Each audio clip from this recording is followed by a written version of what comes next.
Allah. Baru seekor. Berapa lagi duduk dari perut? Tu. Anak tu. Nyawa. Susah. Dia tengah putus orak. Orak pula dah. Tali pusat. Dia tengah kerak tali pusat.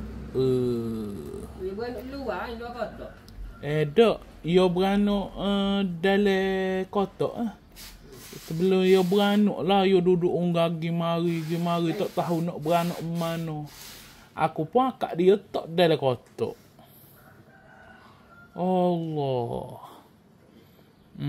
Putus dah. Allah. Ia jilat anak dia. Jilat. Allah. Berapa ekor tak tahu. Baru seekor ni.